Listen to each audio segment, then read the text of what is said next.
I'm Linda Birnbaum. I'm the former director of the National Institutes of Environmental Health Science and a scientist emeritus there now. I'm also a scholar in residence at Duke University, and I have spent over 50 years studying how the environment impacts our health so that we can do something about it. I'm sure many of you are as concerned about plastics as I am. Everyone's disgusted by the fact that we all poop out a credit card's worth of plastic every week. But it's not just the disgust factor.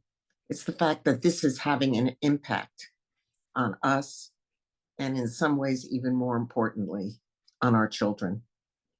We know that every baby is pre-polluted by plastics that are passing from the mother through the placenta to the baby. And it's not just what happens before you're born, it's also what happens when you're an infant, where breast milk is contaminated with plastics as well.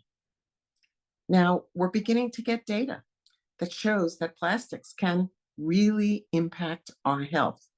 And it's not just the irritation that tiny pieces of plastic, microplastics, can cause in our bodies and in the bodies of our children. But it's the fact that there are all these chemicals that are present in plastic, and they're not chemically attached to the plastic. They're kind of just mixed in. And when they get into bodily fluids, they get into us.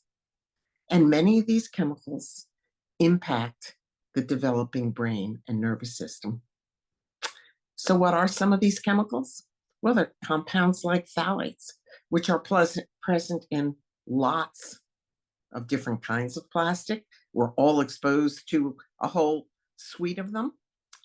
And we know that they impact, and I should say, not only the developing brain, but for example, our developing reproductive systems as well. We know that compounds like bisphenol A, which thank goodness is no longer used in baby bottles and sippy cups, but it's in lots of other things. And there are many other bisphenols than bisphenol A. And we know that they impact our sexual development, our reproductive development, our whole endocrine system. And we have data now that they are associated even with cancer. And we have other kinds of chemicals, like some of the organophosphates. We've long known that organophosphate pesticides are a problem for the developing brain, but we now know that there are organophosphate flame retardants, as well as other kinds of flame retardants, which are present in plastic, get into our bodies, and can affect the development of our brains. There are many other chemicals, things like PFAS, which also impact our brains, and I could go on with the litany. But the point is, unless we shut off the tap and decrease our use of plastics, we are impacting the neurodevelopment of the next generation.